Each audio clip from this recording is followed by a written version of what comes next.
right there, okay?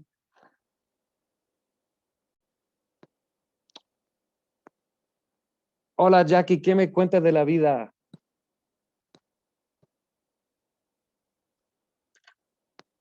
Oh, I think you're silent. I think you're still silent. Qué barbaridad. Yo fui a ponerle el mute y se... Dios mío, todo bien, amigo, todo bien. No me puedo quejar, la verdad. Ya me Sí, dieron las 2 vacunas, así que qué bueno. estoy cañón, ya sabes. Sí, ¿verdad? Sí, ¿verdad? Qué bueno. So I'm going to say my disclaimer is that Jackie and I go way back, ladies and gentlemen. And we've been playing the Burke scene and the Los Angeles scene for a long, long time together. And in different genres of music, but genres that were intermingling and that mixed, kind of like, Jackie, I was talking to them a little bit, and part of our readings for the week have been about, characters like Mario Bausa, and how he met Dizzy Gillespie, and all of a sudden this fire was lit in New York City, and and just talking about the fusion of what is, Latino music, and the richness of it because of that fusion, you know. Yeah. And so we were just kind of throwing those ideas around before you jumped in.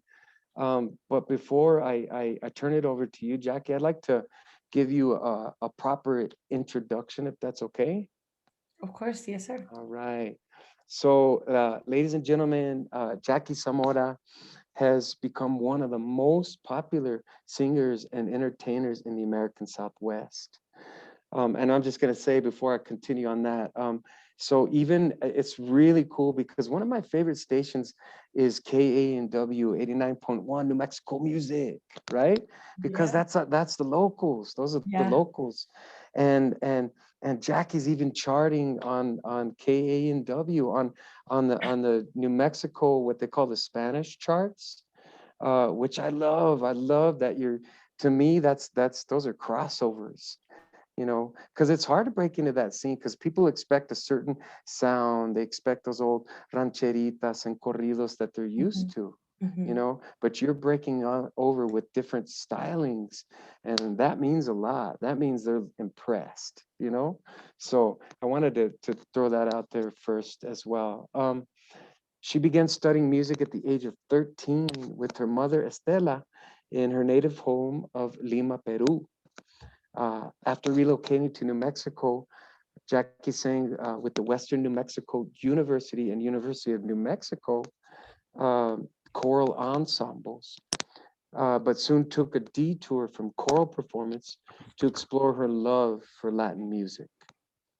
Jackie has been performing since 1999 with groups like Casablanca and Encanto, and is currently leading the award-winning popular local bands Calle 66 and Baracutanga, the Mighty. For the past 4 years, Jackie has been the only female Latin jazz singer invited to perform at the Blue Room inside the American Jazz Museum in Kansas City, along with Kansas City Latin Jazz All-Stars. During the yearly Women in Latin Jazz celebration. Man, that is so cool. By the way, I love that. That's a big deal. A perennial favorite among fans and musicians alike. Jackie is fluent in Spanish, Portuguese, and Inglés, making her the singer of choice for Latin music in Nuevo Mexico. Everybody, ladies and gentlemen, without further ado, Miss Jackie Zamora. Thank you, guys. Thank you so much. What a pleasure it is to be with you all this afternoon. Uh, it was a wonderful opportunity to be able to leave work early. I have a day job as well, and I thought this is a wonderful time to do this. As Keith mentioned, um, I have been performing for what seems like an eternity, and I'm still in my 40s, and I feel like there's so much more ground to still be covered in Latino music performance. I started my initial training was in zarzuela, which is Spanish musical theater, kind of with an influence in opera per se.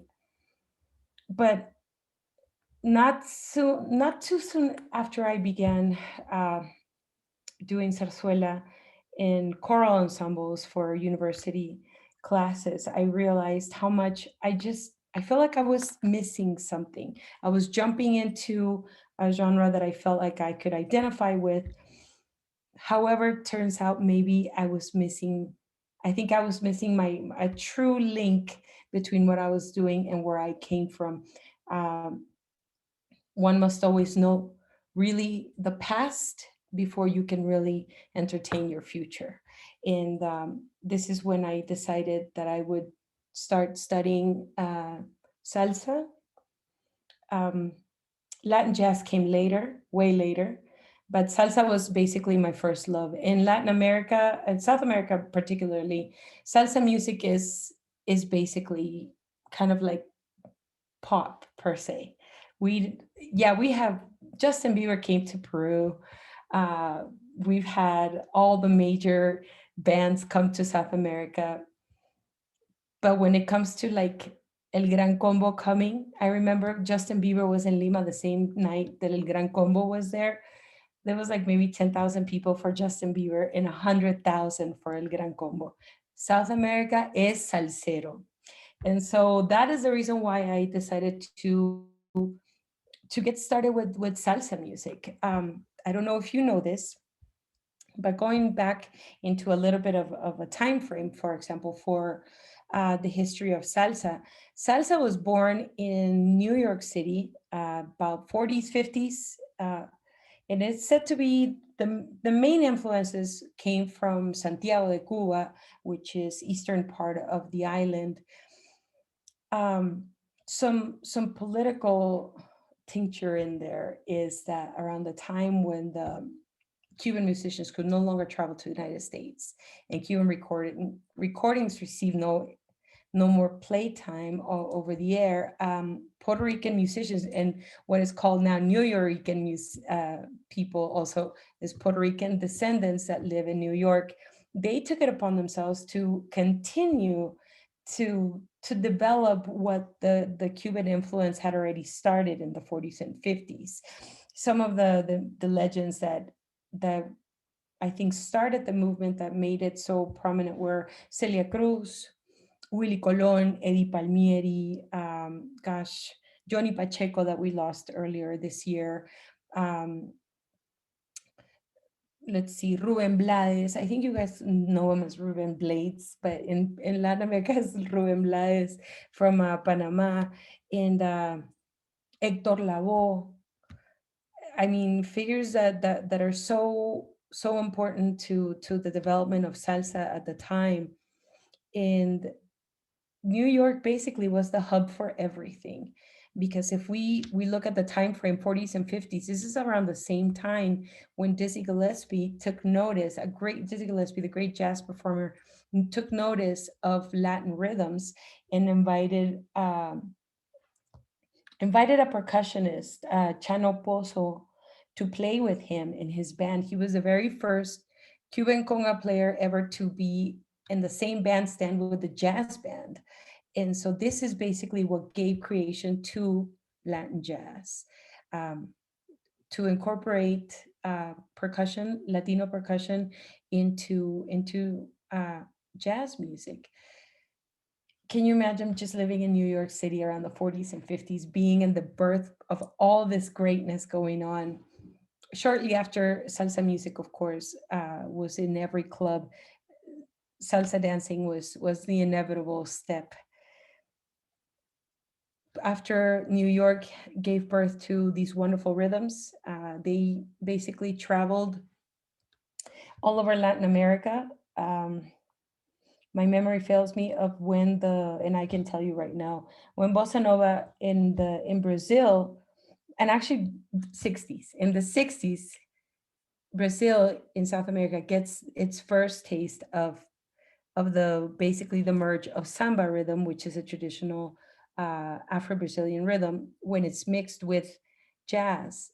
creates a new rhythm, a whole new wave of music called bossa nova, and therefore created kind of it's a transplant of Latin music. Yes, Latin music begins, Latin jazz begins as Cuban percussion incorporated into jazz music, and in South America, bossa nova, which means the new thing in Portuguese, becomes the Latin jazz version of South America.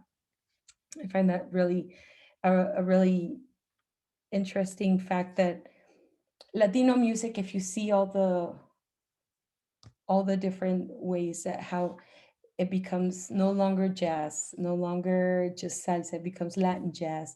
It's because the Latino influence is so strong in every culture. Art is completely immersed in different aspects where Latino influence has laid new roots. It's become a new thing for not just for visual arts, it's for music and dance. It's incorporating everything that it's involving everything that it can, because I think the Latino influence is so infectious, right? And not just in music and art or food or traditions. So I began studying Latin jazz. I began studying salsa, mostly salsa, and I started performing with salsa bands in here in Albuquerque when, I don't know, you guys are probably too young. Maybe Keith remembers.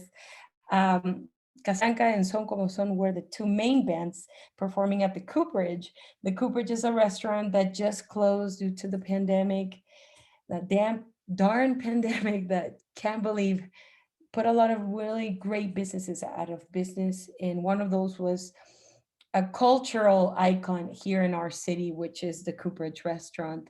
It was basically La Casa de la Salsa for Albuquerque for decades. And I mean at least 30 years.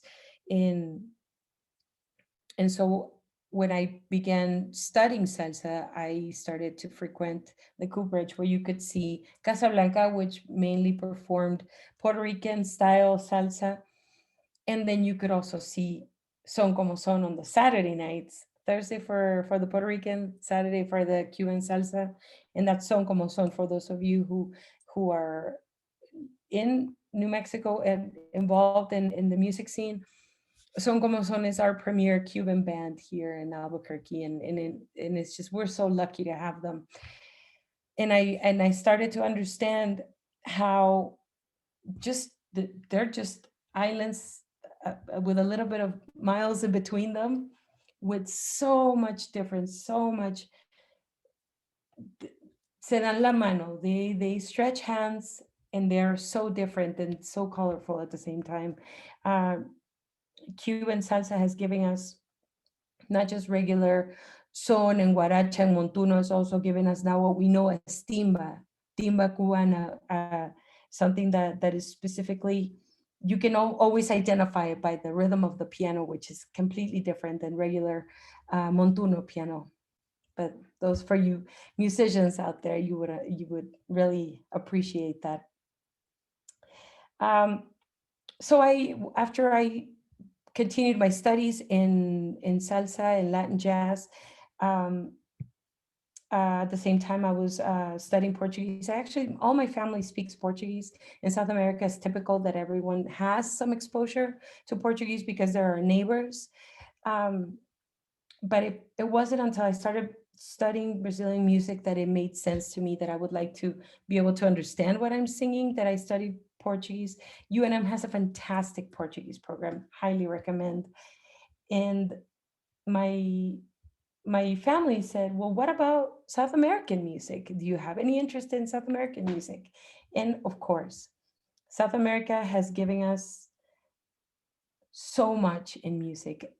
If you take a moment to listen to, for example, cumbias, we all identify cumbias. Who doesn't know how to dance cumbia? If you can walk, you're already dancing cumbias, right? So cumbias originally came from Colombia, and it's an Afro Latino rhythm that its birthplace is, there's a there's controversy as to the birthplace, so the city, but I will tell you that it is in Colombia, but it is based of African rhythms.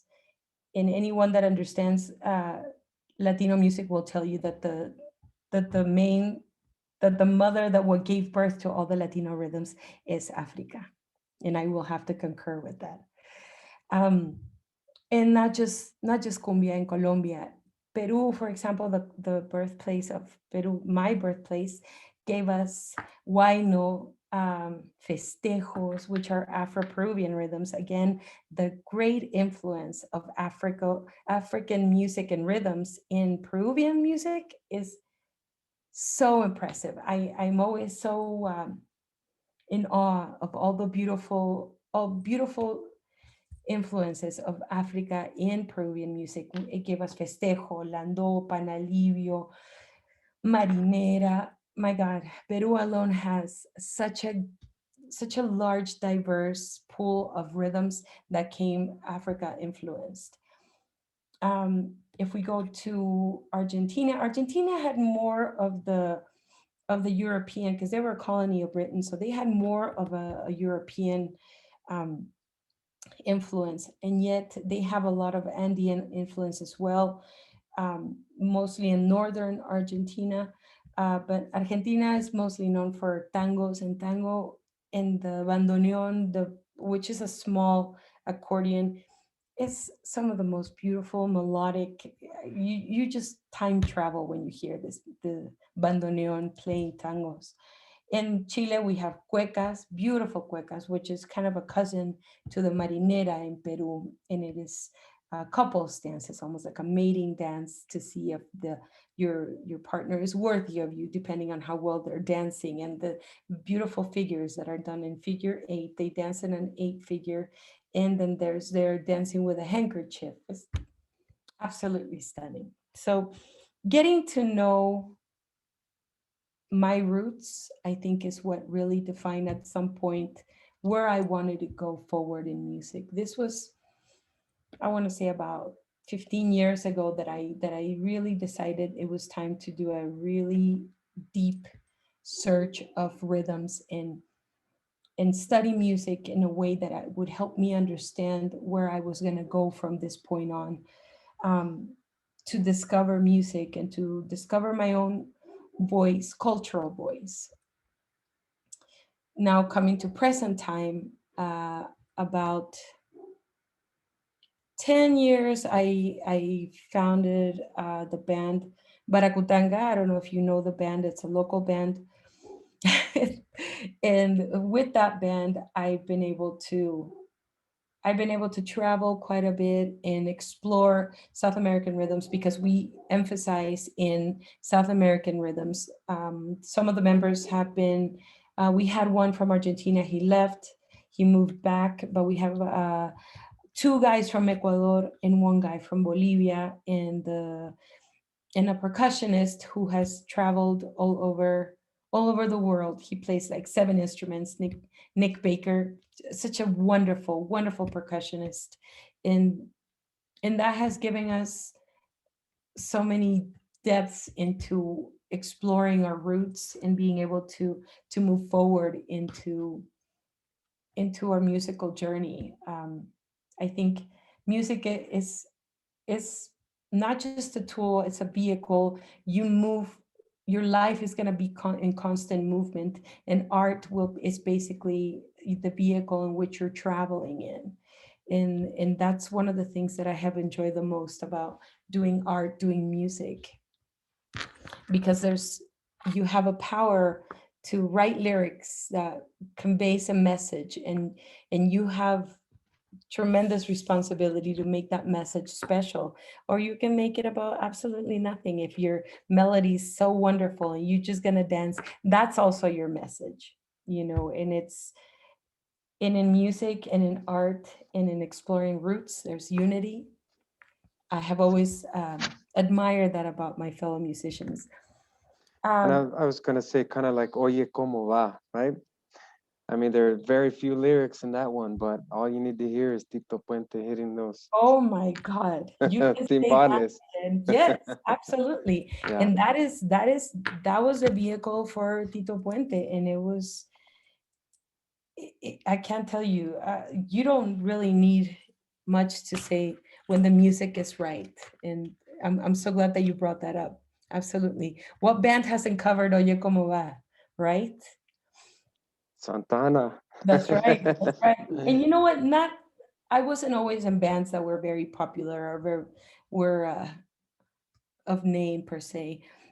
I was in bands that were trying to also understand where they were going, and I was also in bands that were so much fun. So much fun. And I have to say that is about that time when I met your professor here, Mr. Keith Sanchez, in one of those really fun bands that I was in, Concepto Tambor, w- way back in the day. And and you really get to you really get to explore with bands like Concepto Tambor. You get to explore you know the percussive part of it all. This is a Concerto Tambor was a band that didn't have any melodic instruments, nothing but drums, and each drum is tuned differently. So therefore, it almost like creates a very subtle melody, and it was a time of definitely a time of exploration for a musician to be able to just not hear melodic instruments and be able to focus on the rhythmic portion. And Concepto Tambor was following in the footsteps of a really great band at the time that was, to me, that I consider to be still a band that resonates with a lot of musicians of my time period, and it is Stoic Frame. And it is do they know that you were in Stoic Frame? No, no. Okay, I don't sorry, talk about it very we don't much, talk about it. Okay. So but I'm there's going to at Spanish. the end of the class because we're gonna get into Latino rock, you Ooh, know, and punk and stuff. So then we'll talk about that. okay, okay. Yeah, Well, I then I won't spoil anything for you guys, but yeah. that's okay. But I we were, yeah, appreciate you mentioning it. that was a really excellent time in my musical career where I really looked up to the musicians of that time, because I was understanding that even though for me, my only love, my only vision was salsa, I heard this band, Stoic Frame, play Lluvia one time, which is an Eddie Santiago song. And it just changed everything for me, because I realized, wait a minute, why is this rocker guy singing my favorite salsa song? And then it made me realize quickly, because it blew my mind. I thought, no, he's crossing into my neighborhood.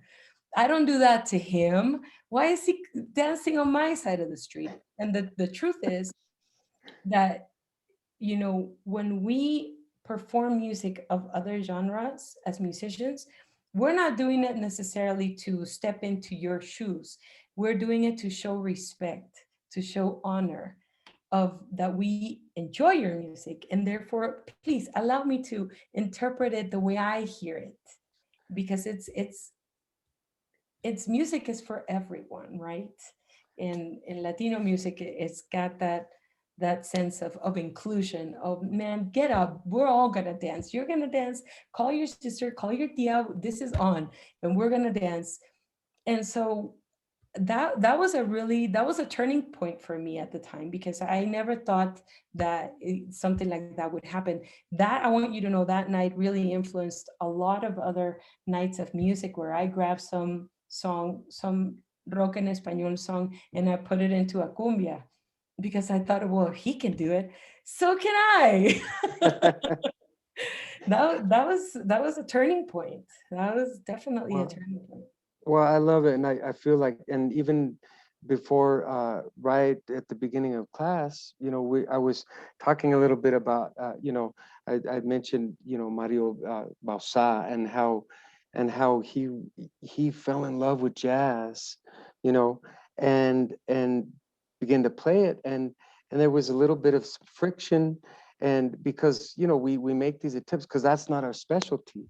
You specialize, uh, but I think it's in those moments, and you're clumsy at it. You know, I was clumsy at playing Juvia. I didn't play it like, you know, at Santiago, you know, or Santiago's band, but it's that melding, that you know, like you're discussing, that mixture, and that courage. I think it's that courage to just say, I'm going to do it because I love it, and I'm going to try it, you know. And I think that's what all these musicians were doing, and they were doing that in New York, Yeah. and that's why we ended up with this. And but like you're saying, in Peru, you think about people, or the Afro Peruano to the Afro Cubano, Panameño, you name it, Afro Mexicano, you name it, it's Yeah. all there. But they were people who shared, you know, generally they were the people without, they didn't have the money, they didn't have, they were the workers, they were Yeah. the laborers, and so they came together and they made instruments out of, you know, whatever they could find. And Absolutely. I think that's what it is, that sharing, you know. Yes. Yes. And So that, in bringing that up, Keith, in Peru, for example, if you've ever, I don't know if you've, for those of you who have seen different percussion instruments, we have the cajon. So the cajon is a wooden box. It is used in Latino music. Is It was introduced to flamenco by Paco de Lucia. Um, the difference between Afro-Peruvian cajon and and flamenco cajon is that it has a snare to give it that a little bit of a vibrato per se.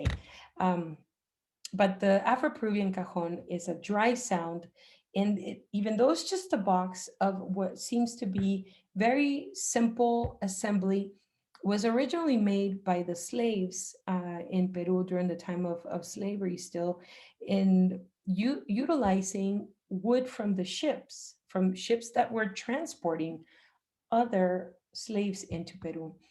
They simply, in the haciendas, um, they were allowed to either do their own worship or their own tradition of dance, as long as it was not in front of the patrones. It had to be done kind of like an underground thing. And so they built this the percussion box, which is now called cajon, and almost like a rectangular shape, and it has a hole in the back, which is where the echo comes out. And cajon, basically, what it did is it created a rhythm for Afro-Peruvians to be able to practice, to be able to praise, to be able to work.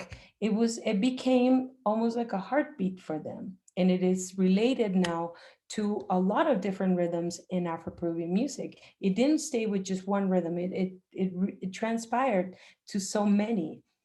And what it does now, not just Afro-Peruvians perform it.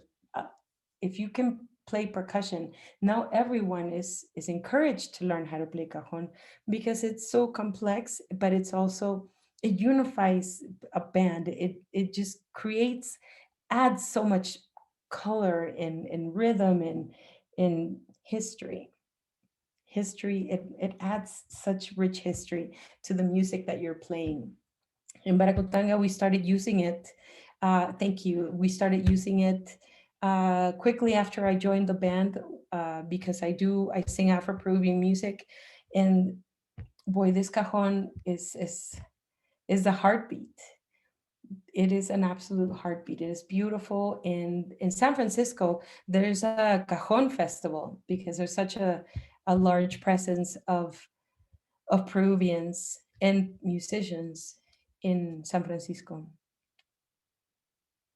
Thank you. And one of the things of cumbia, I remember, because I host every year the South American Folk Fair, when the Cuban dancers come out, they tell you, do you know why the step is the way it is? And sorry, I'm going to dance for you. Please don't hold it against me. So they're coming out with their polleras, and it's a dance, and I'm gonna bring this down a little bit so you could see.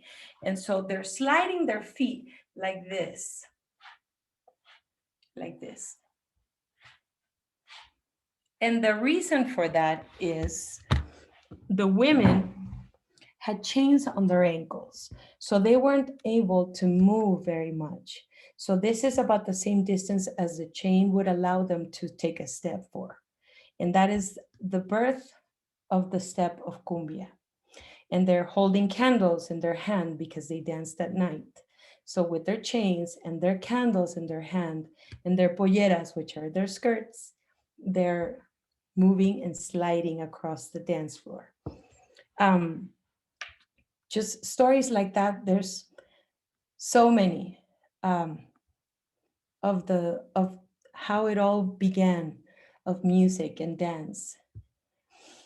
And even though the story behind the cumbia dance is sad, it is now celebrated. It is celebrated because it celebrates the perseverance of mankind to be able to emerge from something that was unpleasant, something that could have caused a lot more harm, even though it created a lot of negative waves. I think it's also a celebration of life. In Latin America does that very well. It celebrates it. It celebrates every point of positive from the negative. We're trying to close a door of the negative to bring something positive. You know, anywhere from music that was even the born out of the time of dictatorship, like it was in Chile and like how it was in Brazil. We try to take that negative and turn it into a positive. Like in Brazil, for example, the birth of it's called BMP, um, MBP, Música Brasileira Popular, and it is based on the time of censorship when they weren't allowed to speak their mind because anyone that opposed the government or denounced the violence of the government, they could be disappeared like it was in Chile. But even though the music was with hidden message, it was some of the most beautiful music that remains till this day. Victor Jara, who was a victim of the dictatorship of Pinochet, he wrote some of the most memorable music in Latin America. Victor Jara, great influence.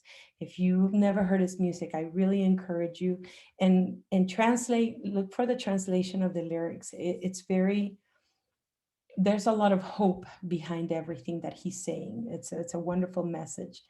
And that kind of ties back again to at the beginning when I was saying, as musicians, we have a great responsibility to have a message in the music, in the melody, in the rhythm, and in your lyrics. Because what you say in your music, the message that you're sharing, it can have a great impact. And it doesn't even matter what rhythm it is. It doesn't matter what roots you're taking from it. What matters is that you do it respectfully. I wasn't born in a Caribbean country where salsa is, you're fed salsa all the time. No, in Peru is Andean music. I am native. Everyone in Peru is native. Those that tell you that they're not, they're lying to you. We're all native because of the mestizaje, you know. So salsa was not a rhythm that a lot of Peruvians were born practicing. So I had to really do my study, and I had to put in the work and pay my dues to be kind of allowed in the circle. um, Kind of how when Keith mentioned that I was also performing New Mexico music, it took me a long time to get some acceptance also into New Mexico music. Once they realized it was done respectfully and with the guidance of other New Mexico musicians, because that's sometimes is the best way to go forward is with the hand of folks who have done this in the past. So, what do you think? I I I, I was gonna say along those lines. I love that you brought forward, because I think in this class, I think it's our themes lie in this in the not just the historical roots, but the spirit behind the music and the reason. And as you mentioned that, I spent a lot of my youth in El Salvador, Central America, uh, during the Civil War. And when you talked about making something positive from something negative, I witnessed uh, those same scenarios amongst the people on all levels. In the buses, they get up and dance to cumbia, and the on the on and in the buses while they were moving. Maybe not so safe, but definitely joyful. And that was in the midst of guerrilla civil, Wow. um, and even and mentioning, and music still was that thing. And I think in Latin America as in anywhere else, music is that one guiding force, and it transcends borders. And I saw that, there were times, everybody, when I was I was just honing my chops as a musician. I was just learning my first chords, and I was playing with another compadre of ours, Matias Pizarro, and his mother was the head of UNICEF in San Salvador at the time. And so that's why we were all there together. That's how we started this little spark of music. And I'll keep it short, but we were playing in a little band, and suddenly, the the guerrilla would come out of the hills, out of the bosque, out of the jungles, and descend onto the city. And suddenly, you know Oh the my gosh. would start. So we jump under the tables and wait. And then when it dissipated and the skirmish stopped, there was that you would see, all it would be filled, all you could smell was gunpowder. But everyone would get back up and and and and grab a beer, and the band would take the stage, you Yeah, know. So the music never was always that that force that made people strive and move forward and survive, you yeah, know. So, absolutely. you know, It's a survival mechanism, I think. Art in any form, art is what's carried us even through this pandemic. To be able to have access to art within ourselves, within our homes. At least we still have internet. We're able to play music.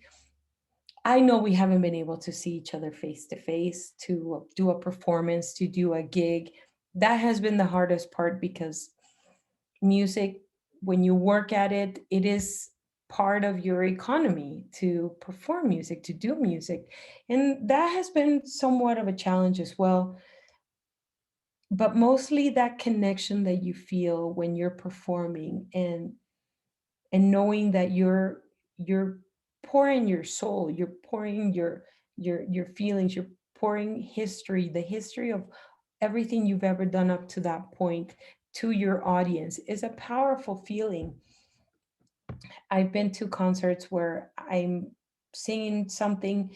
I have a tendency to close my eyes because I'm very nervous, but when I open my eyes and I see somebody singing along with what I'm singing, it makes me realize that person probably had a difficult day, or maybe had a difficult time with something, and singing those lyrics with me right now is probably bringing some sort of healing to that person. And music will do that, will continue to do that, despite this pandemic or anything else that hits humanity. I believe music has that very important transformative power where it's going to take us. It's a vehicle, and it's going to continue to carry us into what is next for all of us. I know it's evolving. I know we're relying more and more on electronic music.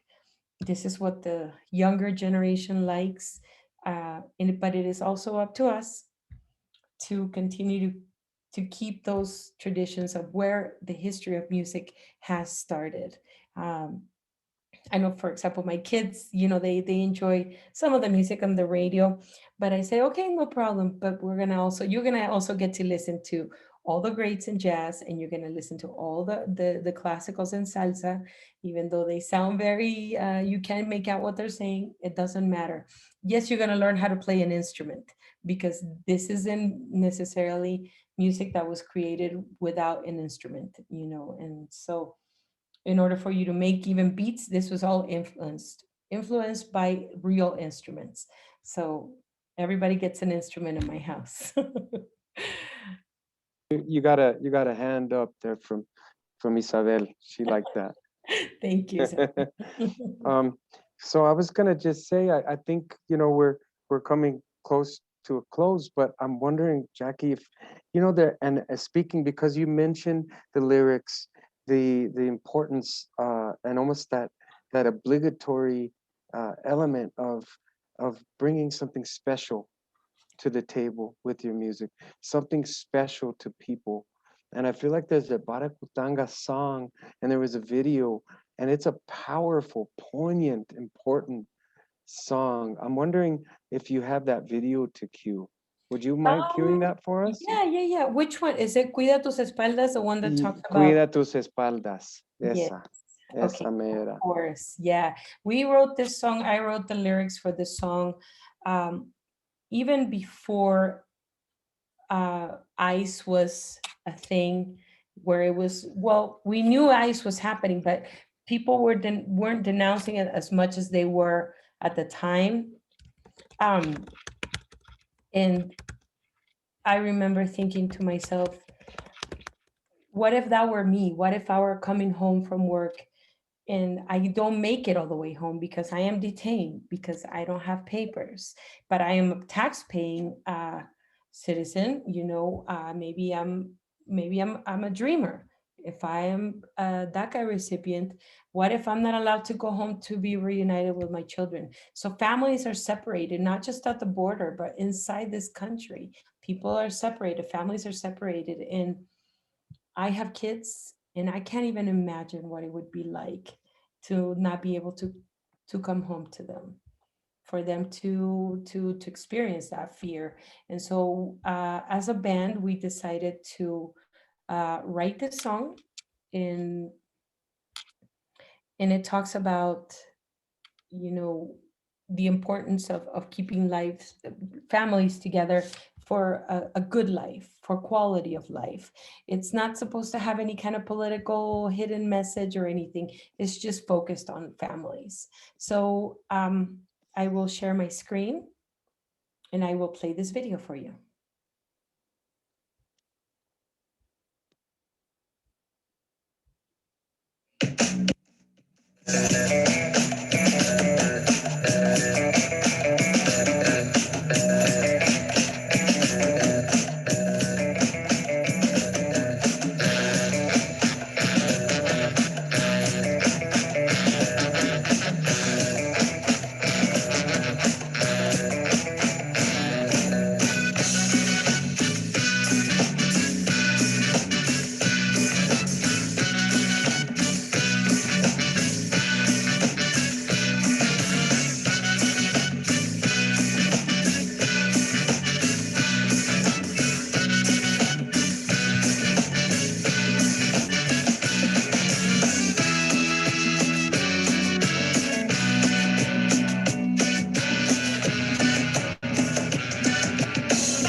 Ellos ya se alistan, juran que esta noche te van a atrapar. Ya ha pasado el tiempo en ese sucio juego, puede que la suerte esté en tu favor. Noche tras noche siguen tras de ti, hoy día te salvas, mañana no sé. Todos van cayendo.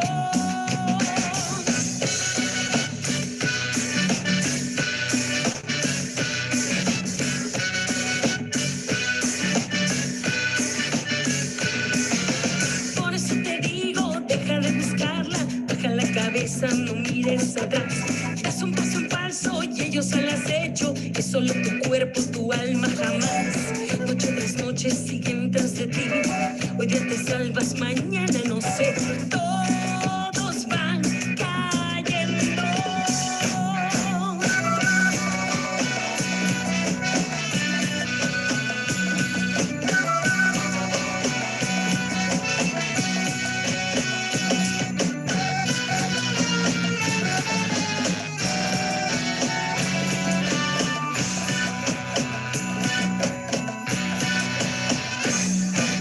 Cuida tus espaldas, si la ubica te pone presión. Si piedra viene y destruye sueños, se acaba el juego y te lleva preso.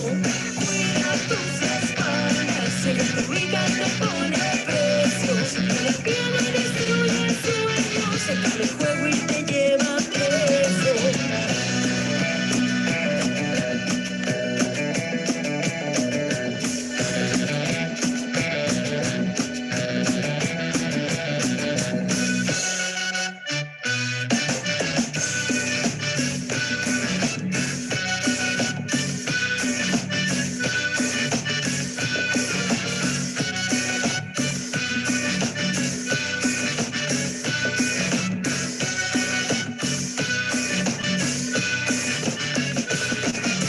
Cuida tus espaldas, si ella te ubica te pone presión. Si piedra viene y destruye sueños, se cae el juego y te lleva preso. Cuida tus espaldas, si ella te ubica te pone presión. Si piedra viene y destruye sueños, se cae el juego y te lleva preso.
Tus espaldas, si ella te ubica te pone presión. Si piedra viene y destruye sueños, se acaba el juego y te lleva preso.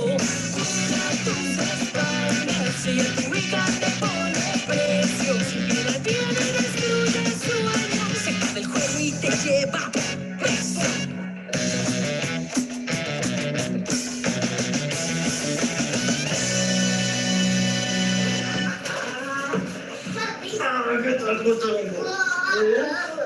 Hola, Sharon. Hola, ¿qué tal? ¿Cómo estás?